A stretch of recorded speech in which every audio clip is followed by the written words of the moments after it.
শ্রীকৃষ্ণ কীর্তন কাব্যকে আমরা এইভাবে আলোচনা করতে পারি।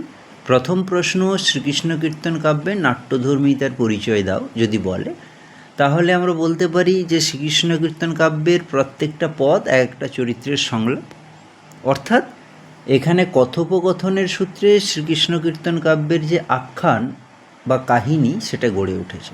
তবে কিছু পদ আছে যেগুলো দুটি চরিত্রের সংলাপ রয়েছে, যেমন 372 পদ, 388 সংখ্যক পদ, দুটি চরিত্রের উক্তি প্রত্যুক্তি রয়েছে, এর মধ্য দিয়ে এখানে নাটকীয়তা ঘনীভূত হয়েছে। সুতরাং বড়ুচণ্ডীদাসের শ্রীকৃষ্ণ কীর্তন নাট গীতিকাব্য। এরপরে নেক্সট কোশ্চেন আমরা আলোচনা করতে পারি যে শ্রীকৃষ্ণ কীর্তন কী জাতীয় কাব্য। না, আমরা আগেই হয়েছে নানান দিকগুলো দেখে নিই যে শ্রীকৃষ্ণ কীর্তন কাব্যের মোট যে 418টা পদ আছে, প্রতিটা পদগুলোতে রাগ রাগিনীর উল্লেখ আছে। স্বাভাবিক কারণে এটা যেমন হয়েছে গীতি মূর্ছনা ধরা পড়েছে, তেমনি পদগুলি এক একটা চরিত্রের সংলাপ হওয়ায় কথোপকথনের ভঙ্গিতে নাটকীয়তাও ভাষা পেয়েছে, এর মধ্য দিয়ে আখ্যান রসের প্রকাশ ঘটেছে, তাই একে নাট গীতিকাব্য বলাই সঙ্গত। নেক্সট কোশ্চেন, শ্রীকৃষ্ণ কীর্তন কাব্যে দেহ মন্থনের প্রতিক্রিয়ায় হৃদয় মন্থনের কাব্য হয়ে উঠেছে। এই রকম যদি একটা প্রশ্নের আমরা মুখোমুখি হই, তাহলে সেক্ষেত্রে কি উত্তর হবে? না, শ্রীকৃষ্ণ কীর্তন কাব্যের যে দানখণ্ড এবং নৌকাখণ্ডে আমরা দেখতে পাই কৃষ্ণ বলপূর্বক অনিচ্ছুক রাধার দেহ সম্ভোগ করেছে।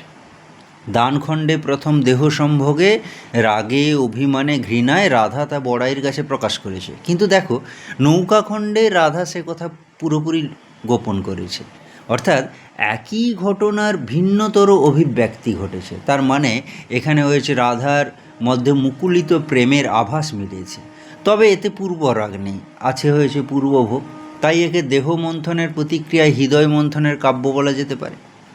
এবার নেক্সট কোশ্চেন আমরা আলোচনা করি যে শ্রীকৃষ্ণ কীর্তন কাব্যের দানখণ্ডটা দীর্ঘায়িত কেন। না, শ্রীকৃষ্ণ কীর্তন কাব্যের দানখণ্ড হচ্ছে সবচেয়ে দীর্ঘ কাব্য। এর কারণ হচ্ছে দানখণ্ডে রাধার দেহরূপের বর্ণনায় কবির আদিরস সৃষ্টির একটা প্রবণতা ধরা পড়েছে।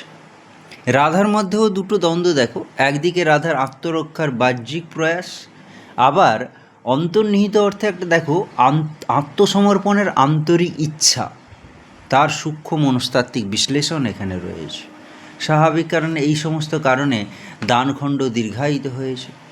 এবার আমরা নেক্সট কোশ্চেন বলি, রাধা বিরহ প্রক্ষিপ্ত কিনা বিচার করো। অনেক সমালোচক বলছেন যে রাধা বিরহ একটা প্রক্ষিপ্ত খণ্ড, কিন্তু এর উত্তরে আমরা আলোচনা করতে পারি যে যদি আমরা অভ্যন্তরীণ বিষয়গুলো দেখি, তাহলে কখনোই রাধা বিরহকে প্রক্ষিপ্ত বলে মনে করব না।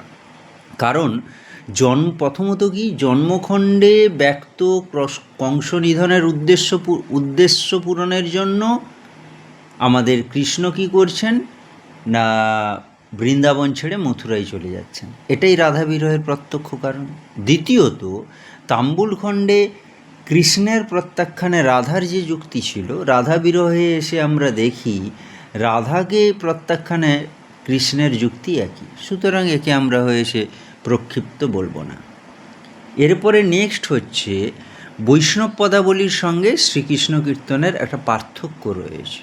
পার্থক্য কি না, বড়ুচণ্ডীদাসের শ্রীকৃষ্ণ কীর্তন কিন্তু একটা আখ্যান কাব্য, এর মধ্যে একটা সুনির্দিষ্ট কাহিনী রয়েছে, কিন্তু বৈষ্ণব পদাবলী যদি আমরা দেখি তাহলে সেটা দেখব ক্ষুদ্র ক্ষুদ্র পদ রয়েছে ওর মধ্যে। শ্রীকৃষ্ণ কীর্তনের রাধা কৃষ্ণ একান্তভাবে মানবী, কিন্তু পদাবলীর রাধা ও কৃষ্ণ যথাক্রমে পরম জীবাত্মা এবং পরমাত্মার প্রতীক। এখানে তাই মানবিক আবেদনকে ছাড়িয়ে ওটা বৈষ্ণব তত্ত্বের রসভাষ্য হয়ে উঠেছে। শ্রীকৃষ্ণ কীর্তনে আদি রসের উৎসার ঘটেছে, কিন্তু তুমি যদি দেখো পদাবলী, সেই হয়েছে পদাবলীর মধ্যে বৈষ্ণবীয় পঞ্চরসের প্রকাশ ঘটেছে। এরপরে নেক্সট কোশ্চেন আমরা যদি এরকম একটা প্রশ্ন করি যে শ্রীকৃষ্ণ কীর্তন কি বৈষ্ণব সমাজে ব্রাত্য ছিল, এই মতামতের সপক্ষে যুক্তি দাও।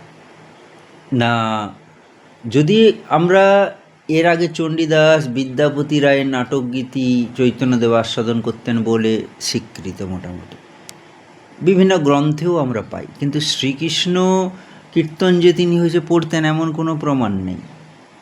এবার তিনি পদাবলীর চণ্ডীদাসের পদ আস্বাদন করতেন বলে বৈষ্ণব সমাজ মনে করেছে। এবার শ্রীকৃষ্ণ কীর্তনে বৈষ্ণবীয় শ্রীকৃষ্ণ কীর্তন যে কাব্যটা, এটা বৈষ্ণবীয় ভক্তি ভাবুকতার পরিপন্থী।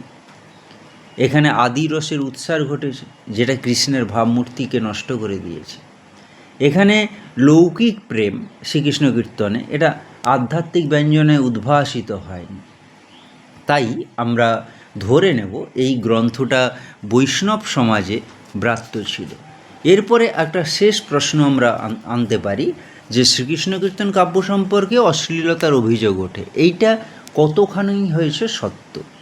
না, এর উত্তরে বলা যায়, সাহিত্যে অশ্লীলতা যদি অসুন্দর বা বেআব্রু না হয়ে ওঠে, তবে তার বিরুদ্ধে অভিযোগ সমর্থনযোগ্য কখনোই হতে পারে না।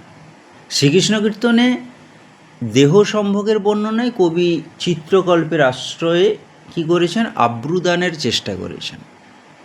কৃষ্ণের মুখে রাধার রূপ বর্ণনায় তাকে দুর্বল করে তোলার যে মনস্তাত্ত্বিক কৌশল, সেগুলো কাব্যিক প্রয়োজনে গৃহীত হয়েছে। সুতরাং এ নিয়ে অশ্লীলতার অভিযোগ করা কখনোই কাম্য নয়।